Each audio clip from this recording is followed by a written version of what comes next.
Well, if you remember from my video from yesterday, I told you that this one guy commented below and said that I should compare Battleship and the 3 Michael Bay Transformers movies, and which I'm going to do that eventually. But first, I have to review the first 3 Transformers movies that Michael Bay's already made. And definitely, let's start off with the first one, the one that started it all. Now, this one was something very different. This was like summer blockbuster at its finest.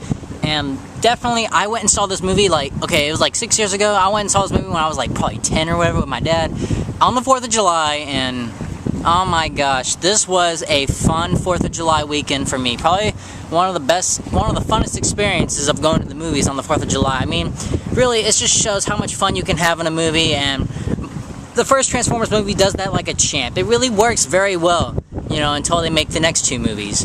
But really, this movie was so much fun on so many levels. Their action was great. The story between the Autobots and the Decepticons, it actually worked.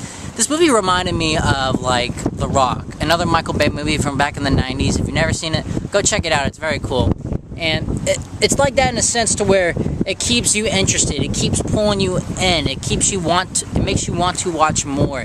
That's how I felt with this first Transformers when it came out, and it still holds up to me today. I'll watch this movie over and over again. I really liked the first Transformers movie. It was so much fun. I mean, granted, there is some stupid dialogue, and that definitely withdraws the movie on so many levels. I'm like, okay, can we get back to the story a little bit, And I really hate that about Michael Bay. He just does that deliberately, on purpose, just for grins. And it's so freaking stupid. I get so pissed off when he does that. But, I mean, here's the thing. In this movie, he doesn't do it as much. I mean, he uses it a little bit, but not as much as the second and third movie. But yet, at the same time, the first movie, it still helps keep the tone of the whole movie. While yet again, it doesn't vary so often in the other 2 movies. But this one, for sure, like I said, is fun, it's great, it's action-packed. I liked some of the characters. Shia LaBeouf has his moments, and Megan Fox, while she is very hot, she's just very hot. That's all I have to say about that. Some other actors, and here's the thing. Sam's mom, in the first one, I'm like, she's a little weird. I was like, that's a little weird. I mean, the scene where her and Sam and her dad are having that confrontation, all that, when Sam's trying to find the Allspot, or the piece or whatever, or I was trying to remember, the glasses, there's the glasses, and they just come in and they say the dumbest dialogue I've ever heard on screen. I was like, okay, can we get back to the story, maybe action a little bit, In this movie, it feels like it should be over-the-top action, which it is really in the last 30 minutes of the movie, but honestly, I'm having a blast enjoying it. It never really felt like they overextended it, so to say. I mean, yeah, it's like a typical story, where you have, maybe a big action scene at the beginning, and then story, and then action, then story, then action, and it does that. But definitely, in the way it does that, it really kind of works. I mean, it's very entertaining. It's like a typical story done right. And when it's like that, and when you do a typical story just right, I'm all in for it. I don't care. I don't care if it is typical or unoriginal. If it works well, then I'm into it. Now, definitely there are some things that you can take away. Definitely make this movie very, very much shorter. Probably length it down to about a 2-hour movie. Not like 2 hours and 20, 30 minutes, whatever it is. But overall, I mean, this movie was so much fun. I loved watching this movie. And I give this movie an 8. It's really fun, with its minor flaws and dialogue and some scenes that are very questionable. I'm like, do you really need to put that in a movie like this? No, you don't. But does Michael Bay learn from those little tiny errors? No, he does not. Now, which brings me to Transformers: Revenge of the Fallen. Now, a lot of YouTuber viewers say that probably started making videos around 2009, and they said that Transformers 2 was probably either the worst or one of the worst movies of the summer. And I kind of have to agree with them a little bit. Transformers 2 was not the sequel I was expecting or hoping for. It really showcased what Michael Bay is capable of, and that being said, it's not much at all. Yeah, in fact, it sucks. I'm sorry, but Transformers 2 kind of sucks. It really did. It really disappointed me. I mean, yes, it's hard to bring back a sequel because Transformers 1 being so wildly popular, and plus, it actually got really good reviews. The first Transformers movie did. And I was really surprised by that, but it's a great movie. But though the second one, I was not surprised that this movie had terrible reviews. I ain't surprised about that at all.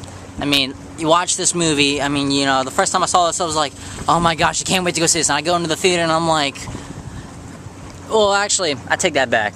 I think I was in for like the beginning, and it was like, yeah, stupid new story, I'll probably learn to dig it. And it's like, great action set piece, and then you get to like Sam's side of the story, and it's like, it just goes down from there. You don't feel anything in this movie. All you feel is crappy acting, stupid dialogue, and pretty much it. Pretty much anything that's associated with the script and the acting in this movie. That's what this movie is.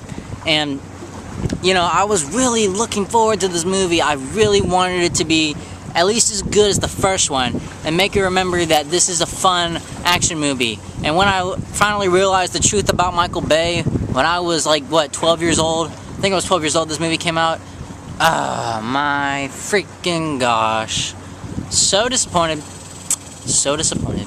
I didn't, now saying that for granted, I didn't hate this movie as much as definitely the YouTubers, or YouTube reviewers like Jeremy Johns and Schmozno. I didn't hate this movie as much as they did. I mean, I hated the movie, but not as much, so to say. I mean, there are some action scenes that I liked, you know, some of it's kind of like, yeah, it's okay, and some of it's, you know, just kind of like, you want to get back, you want to tell a great story. It's just so much, there's so much just bad acting, bad dialogue going back and forth between characters, so many stupid moments.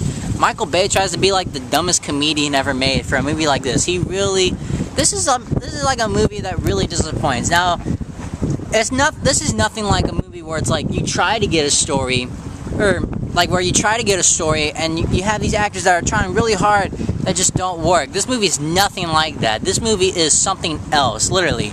It's like the opposite version of saying that The Dark Knight is its own movie, which it is. The Dark Knight's its own movie in a good way. Transformers 2 is its own way, but in the worst way possible. That's how this movie is. You know, really, just terrible acting. The chemistry between Megan Fox and Shia LaBeouf, you don't care. No one cares about that.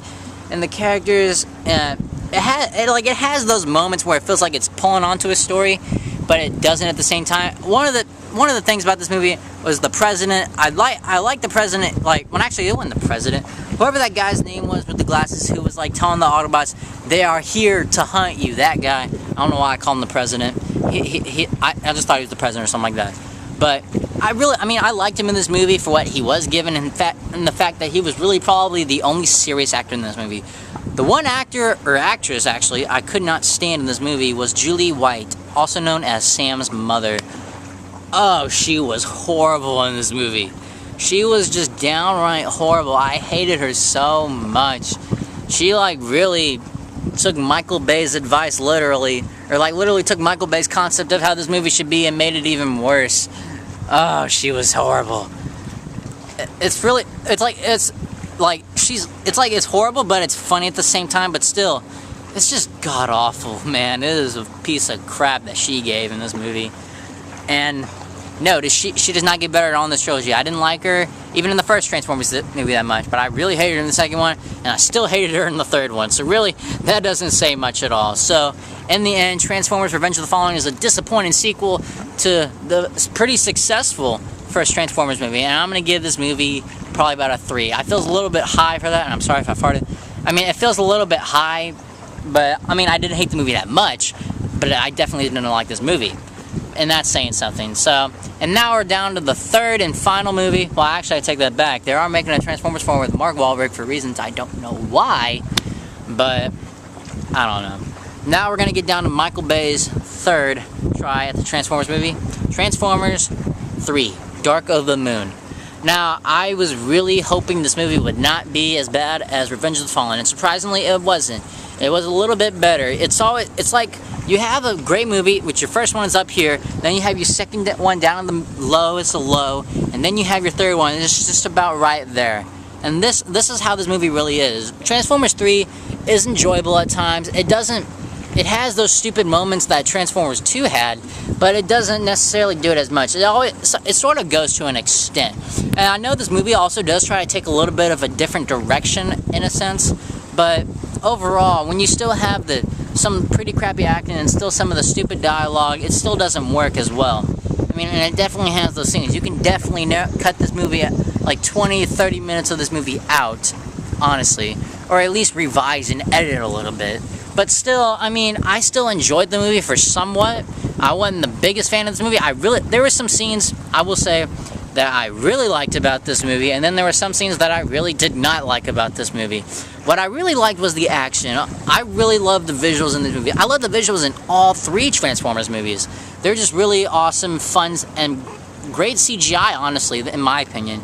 I really liked that about all these movies. This movie probably has some of the best visuals, just so much intent, so much destruction, and definitely delivers in the last 40 minutes of the movie, which you can probably take out a little bit of it, but in the end, I mean, I had a blast those last 40 minutes of the movie. It's just really fun. It's like, you don't even have to watch a movie. You can just watch a whole bunch of mindless destruction, and honestly, you still have a good time with that, and I really like that about the last 40 minutes of the movie. Now, some of the things I didn't like, like usual, I really didn't understand why they replaced Megan Fox with Rosie Whitney Houston. I know that Michael Bay and Megan Fox had their ups and downs, sort of, especially on the filming of Transformers 2 and all that, so he had to replace her with a Victoria's Secret model, which I guess, in a sense, I'm okay with. I mean, she was fine. I think she can probably just stick to modeling. I don't think she's going to get any more acting choices or whatever. Or that's not the one I was going to say. Well, you probably know what I mean. Ugh. I'm going back to stuttering like in the old days. Anyway, like I said before, there are some actors in the movie that still don't deliver. Then there are some moments, there's funny moments that, I mean, they are enjoyable, but you still just want to take back a little bit, like Dutch, the character. I mean, he's kind of stupid funny, and he's probably like the stupid funny, but in the right way, so to say. He's like an enjoyable character. He's kind of like that cute puppy, sort of. That sounds so weird, but he's kind of like the cute puppy that's just nice to have around. And, it's funny at times, but still, that doesn't make up for all the other crap and stupid humor that Michael Bay just throw in. I really think that Michael Bay wants to be a comedic director or make comedies. I think he tried that with Pain and Gain, and it did not work at all. But still, like, things I liked about this movie, I mean, the great action, and the fact that it does try to tell a little bit of a story, sort of, and yet it still works at the same time. I mean, it's definitely a movie that just kind of has moments. Like, you have great moments and you have bad moments, and it just kind of goes on and on and off. And definitely still hated Sam's mom in this movie. She was so stupid. Not as stupid as Transformers 2, but still very, very, very stupid. I hated her. Ugh. I was really surprised. Here's one thing, too, and this has nothing to do with the movie. I was really surprised that she was in Lincoln. She was way better in Lincoln for the time that she was on screen than any other time in any of the Transformers movies. Ever. Well, now I'm going to get back on topic. Transformers 3, it's great fun at times, but then it has those moments that you can just probably take out of the movie, but in the end, I still had fun with this movie, just not exactly as much. It's still not that enjoyable rating that I want to give it, but I'll give this movie about a 5.5. I mean, like I said, fun moments and then things you take away, but it's not exactly what I would be in my positive rating zone. It's close, but it's not much, and it doesn't feel like. And plus, one thing too, the ending is very short, and I really wish they didn't do that. Oh, especially in the second one, I really wish they didn't do that. But other than that, the third one worked for what it was. That's my take on the 3 Transformers movies. In a couple hours, I will do my comparison over Battleship and Transformers. I don't know how I'm going to do it, but I'm going to do it for you guys. And as always, be sure to like, subscribe, tell all your friends, and hopefully I will see you sometime later on today. Bye.